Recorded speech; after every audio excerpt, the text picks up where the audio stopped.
నమస్తే inspire Telugu people. ఈ మధ్య మన తెలుగుడి విజయం ప్రపంచమంతా గట్టిగా వినిపిస్తుంది. అతనే గుకేష్ దొమ్మరాజు. ఈయన ఏజ్ 18 ఇయర్సే కానీ మనోడు సక్సెస్ 12 ఇయర్స్ ఏజ్ లోనే చూసినోడు. 15th జనవరి 2019 రోజు గుకేష్ కి సెకండ్ యంగెస్ట్ గ్రాండ్ మాస్టర్ గా రికగ్నేషన్ వచ్చింది. దీనిలో ట్విస్ట్ ఏంటంటే 17 డేస్ తోని ఫస్ట్ రష్యన్ చెస్ ప్లేయర్ సర్గేకర్ జకిన్ అనే ప్లేయర్ వల్ల మిస్ అయింది. గుకేష్ 29th మే 2006 రోజు చెన్నైలో పుట్టిండు. వాళ్ళ రూట్స్ వచ్చేసి చెంచురాజు కందిరిగా అనే విలేజ్. ఇది తిరుపతి డిస్టిక్ ఆంధ్రప్రదేశ్ లో ఉంది. గుకేష్ వాళ్ళ తాత ఇండియన్ రైల్వేస్ లో పనిచేస్తుండే. వాళ్ళ father Rajinikanth ENT surgeon, mother Padmavathi microbiologist. వాళ్ళ ఫాదర్ మెడికల్ కెరియర్ పర్సూ చేయడం కోసం చెన్నైలో సెటిల్ అయినారు. గుకేష్ ఎలిమెంటరీ స్కూల్లో ఉన్నప్పుడే స్కూల్ పోవడం మానేసిండు. బట్ దేనికోసం? కెరియర్ లో పర్సూ అవుదామనే ఉద్దేశంతో. నేను కూడా స్కూల్ పోను, ఏదో సాధిస్తాను కాదు, ముందు ఒక గోల్ ఉండాలి, ఆ తర్వాత ఇలాంటి బోల్డ్ స్టెప్స్ తీసుకోవచ్చు. గుకేష్ వాళ్ళ ఫాదర్ రజనీకాంత్ మంచి మెడికల్ కెరియర్ ని గుకేష్ కోసం వదిలేసుకున్నాడు. అది గుకేష్ విజయానికి నాంది పలికింది.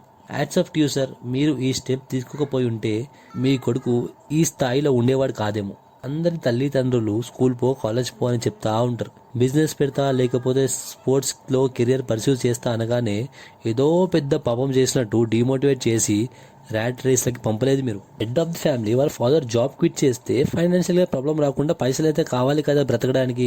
దానికోసం వాళ్ళ మదర్ పద్మావతి గారే సోల్ బ్రెడ్ ఎర్నర్ వాళ్ళ ఫ్యామిలీకి. వాళ్ళ ఫాదరే గుకేష్ ని టోర్నమెంట్స్ కి తీసుకుపోతుండే. అండ్ గుకేష్ కి ఫస్ట్ గేమ్ స్పాన్సర్ చేసింది కూడా వాళ్ళ పేరెంట్సే. తర్వాత రికగ్నేషన్ వచ్చి స్పాన్సర్స్ దొరికినారు కానీ లాంచ్ చేసింది మాత్రం వాళ్ళ పేరెంట్సే. ఇలాంటి పేరెంట్స్ ఉంటే ప్రతి స్టేట్ కి, ప్రతి డిస్ట్రిక్ట్ కి, ప్రతి టౌన్ కి ఇలాంటి ఛాంపియన్ పుడుతూనే ఉంటాడు సార్. గుకేష్ 2015 లా under nine Asian school chess championship tournament లో ఫస్ట్ సక్సెస్ కొట్టిండు. ఆ తర్వాత 2018 లా under twelve world youth chess championship win అయ్యిండు. And international master title March 17 కి వచ్చింది. ఈడికెళ్ళి చెప్పుకుంటా పోతే పెద్ద లిస్టే ఉంది. ఆగస్ట్ 2022కి ఇండివిజువల్ గోల్డ్ మెడల్, సెప్టెంబర్ 2022లా ఇండియన్ టీంల పార్ట్ ఉండే మనోడు. ఇక చెప్తా పోతే లిస్ట్ పోతూనే ఉంది. వీడియో బోర్ కొడుతుందని ఆ లిస్ట్ చెప్తలేను, మీరు గూగుల్లో సెర్చ్ చేస్తే లిస్ట్ మొత్తం వస్తుంది చూడండి. గుకేష్ కి వరల్డ్ చెస్ ఛాంపియన్షిప్ విన్ అయిన తర్వాత తమిళనాడు గవర్నమెంట్ 5 crores రూపీస్ ఇచ్చింది. అదొకటే కాదు, ఇండియా వచ్చిన తర్వాత పెద్ద ర్యాలీతో జనాలు స్వాగతం పలికారు గుకేష్ కి. యూత్ ఇటువంటివి ఏమైనా చేయాలని ఆలోచిస్తున్నారా?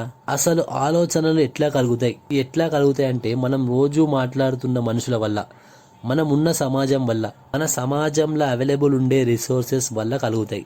దీనిలో పేరెంట్స్ది చాలా పెద్ద చెయ్యి ఉంటుంది. ఒకవేళ మీ పిల్లోడు ఏదైనా కొత్తగా చేస్తున్నాడు, అది మంచి పని అయితే ఎంకరేజ్ చేయండి. మీ అతి ప్రేమ జాగ్రత్త వల్ల వాడి డ్రీమ్స్ ఫ్యూచర్ ని చంపేయాలని చూస్తూ ఉంటారు. అంత భయం ఎందుకండి? సొసైటీ ఏమనుకుంటుందో ఇవి అన్ని ఎందుకు? మీరు ఈ సమాజం ఏదో అనుకుంటుందని ఆగమైతున్నారు. వాళ్ళు ఎవ్వరు ఏం పీక్ ఉండరు వాళ్ళ జీవితంలో. ఒక్కసారి ఊహించుకోండి, మీ కొడుకు లేదా మీ కూతురు ఒక సీఎం చేతుల మీదుగా అవార్డు తీసుకుంటే ఎట్లుంటది? ఇట్లా సోషల్ మీడియాలో వాళ్ళ గురించి మాలాంటి వాళ్ళు వీడియో రూపంలో పొగుడుతుంటే ఎట్లుంటది? సక్సెస్ కి ఘన స్వాగతం పలుకుతుంటే ఎట్లుంటది? పెద్ద పెద్ద మీడియా ఛానల్స్ ఇంటర్వ్యూ తీసుకుంటే ఎట్లుంటది? మీ పేరు ప్రఖ్యాతలు ఎంత పెరుగుతాయి? మీ రెస్పెక్ట్ ఏడుంటది? సో అండ్ సో వాళ్ళ ఫాదర్ అని గుర్తింపు తెచ్చుకుంటే దానికంటే పెద్ద సక్సెస్ ఏముంటది సార్? ఇలాంటి సక్సెస్ లు జస్ట్ జాబ్ కి పోయి వస్తే రావాలి. దేశానికి గొప్ప పేరు తెస్తే వస్తుంది, లేకపోతే పెద్ద ఎంటర్ప్రైజ్ ఎస్టాబ్లిష్ చేస్తే వస్తుంది. అర్థం మీరు జాబ్ క్విట్ చేపించి బలవంతంగా ఏదో ఒకటి చెయ్యి అని ప్రెజర్ చేయమని కాదు. ఎవరికి ఏం చేయాలో అనేది వాళ్ళ సొంతంగా రావాలి. అది వస్తే ఇక సక్సెస్ వచ్చినట్టే. దాన్ని మీరు ఎంకరేజ్ చేస్తే చాలు. యూత్ కి ఒకవేళ ఆలోచనలే వస్తలేవు అంటే ఈ కేటగిరీ వాళ్ళు ఎట్లా చెడిపోతున్నారంటే గొర్రెల్లాగా ఒక ఫ్లోలో అందరూ పోయినట్టు పోతారు. లైక్ సినిమాలు, అవి కొత్తవి వస్తే అవి ఫస్ట్ డే చూడాలని నువ్వు కూడా ఫస్ట్ మ్యాండేటరీగా పోతున్నావంటే ఒక్కసారి క్వశ్చన్ చేసుకో, దీని వల్ల నీకు వచ్చే లాభం ఏంది? అవునబ్బా, మీ హీరోకి కలెక్షన్ వస్తే వాళ్ళు రాయల్స్ కాల్లో తిరిగితే నీ పరిస్థితి ఏంది ఆలోచించినావా?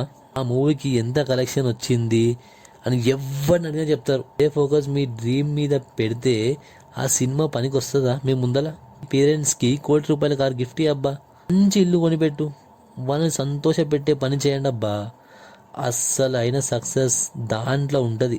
ఫస్ట్ టికెట్ దొరికితే కాదు. ఇప్పుడు పుష్ప సినిమాకి ఎంత కలెక్షన్ వచ్చిందని తెలుసుకొని ఏం సాధిస్తావు ఒక మాట చెప్పు. ఎప్పుడు కన్జ్యూమ్ చేసే కంటెంట్ వల్ల మనకి ఏం లాభం అని క్వశ్చన్ చేయండి every time. We as a content creator are making your life easy and we are doing research which will save your time. So మా ఒక్క ఛానలే కాదు, మీరు వేరే ఛానల్స్ కూడా చూడండి అండ్ వాల్యుబుల్ కంటెంట్ మాత్రమే చూడండి. చూస్తే ఇంట్రెస్టింగ్ గా ఉండదు అనే వాళ్ళకి ఒక మాట, ఎవడో బైక్ మీద డ్రిఫ్ట్ చేసిన వీడియో చూస్తే ఇంట్రెస్టింగ్ అనిపించిందా? కుకింగ్ వీడియో అవి ఎక్కడో ఏదో చేసింది చూస్తే ఇంట్రెస్టింగ్ అనిపించిందా? పెద్ద పెద్ద మేధావులు పెద్ద కంపెనీలు ఏం చేసినాయో చూస్తే కూడా ఇంట్రెస్టింగ్ ఉంటది కదా, అది కూడా స్టోరీయే కదా. మీ ఆలోచన విధానం మార్చండి, ఆటోమేటిక్ గా చూడాలనిపిస్తుంది. దానివల్ల ఆటోమేటిక్ గా మీ లైఫ్ చేంజ్ అయిపోతుంది జస్ట్ బై వాచింగ్ వీడియోస్. ఇట్లా అని అడుగు చెప్తా, ఇంటర్ రిలేటెడ్ ఉంటాయి. నువ్వు ఏది కన్జ్యూమ్ చేస్తావో నీ ఆలోచనలు కూడా అలాగే మారుతాయి. For example, China government sports ని ఎంకరేజ్ చేస్తుంది. సో వాళ్ళ యూత్ కి sports related facilities, sponsorships and content కూడా దానికి రిలేటెడ్ స్ప్రెడ్ చేస్తున్నారు. ఇప్పుడు ఈ యూత్ కి అంత అదే డైరెక్షన్ లా ఆలోచించి మంచి మంచి మెడల్స్ తెస్తున్నారు. జస్ట్ వాళ్ళకి ఆలోచన వల్ల చైనాకి 40 gold medals, 27 silver, 24 bronze medals వచ్చాయి. కానీ మనకి 1 సిల్వర్, 6 బ్రాంజ్. ఎంత వెనుకబడి ఉన్నాం. మళ్ళీ మనది వరల్డ్ పాపులేషన్ కంట్రీ, అది కూడా యంగర్ పాపులేషన్ ఎక్కువ మన దగ్గరనే ఉంది. అందరికీ స్పోర్ట్స్ లా ఇంట్రెస్ట్ ఉండదు. కానీ ఒక్కటి గుర్తు పెట్టుకో, పుట్టినవు ఈ ప్రపంచంలోకి అడుగు పెట్టినవంటేనే పెద్ద అదృష్టం. దీన్ని వేస్ట్ చేసుకోకు. టైం చాలా వాల్యుబుల్. ఈ పేరెంట్స్ ఫేస్ ల స్మైల్ వచ్చే పనులు చెయ్యి. మీ గురించి ప్రపంచం మాట్లాడే పనులు చేయడానికి చాలా ఉంది ఈ లోకంలో, which make you and your family happy, which leads to happiness of this country. జై హింద్.